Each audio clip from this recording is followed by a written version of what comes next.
Hey everyone, Mortgage Nerd here. This is a really serious video. It's directed more towards realtors, and I want to pose the question: are we seeing the end of the real estate agent? And more importantly, was this perpetuated by the real estate agents themselves? Think about this. Think about what I'm presenting in this video here. So we have two very large internet companies, tech companies that have been involved in real estate now for a while. We have Zillow and Redfin. Both of them are getting involved in real estate in different ways. And who perpetuated this? Who has caused this to happen? Who has given them the resources, the income to achieve this level to be able to step in the game? So we'll start with Zillow. Look at this chart here. So since 2015, Zillow's revenues have skyrocketed, over 400% now of what it was back then. And in this last year, if you look at the chart, you see 2019, it's just really gone up more than ever. So how is this happening? Well, what's ironic is that their revenue increase is coming from realtors. Let's look at this next slide here. So Zillow Group delivered premier agent revenues of $217.7 million. It's 47.9% of their total revenues are coming from premier agents, coming from realtors who are advertising on Zillow. Think about this. Their revenues have increased 51% this year in 2019. So now they're taking that revenue, they're reinvesting it in technology, they're reinvesting it in listings, being able to now offer buyers and property owners to list their properties on Zillow, bypass the evil real estate agent who collects a commission, and Zillow will buy the property, Zillow will list it.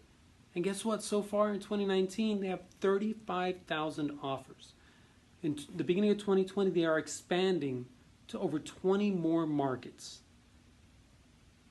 And this is because real estate agents are paying them for leads, creating revenue so that they can create this type of business, which is supposed to be better than what realtors can offer, and it's going to hurt realtors. So let's go a little bit further. Let's look at this first slide here on Redfin. So Redfin looks to disrupt real estate agent again with new program letting home buyers make direct offers online without an agent. So while Zillow was kind of removing what listing agents can do, Redfin is now going to step in and hurt what buyers agents can do. Because you can skip this guy and just go straight in. They have this 55 questionnaire that you would fill out, and it kind of helps them negotiate that offer for you. I don't know. To me, it's always better dealing with a living person that you have local, that knows your market, but this is going to hurt realtors. So let's go to the next slide on Redfin. And there it talks about Redfin unveils plan to cut out the buyer's agents.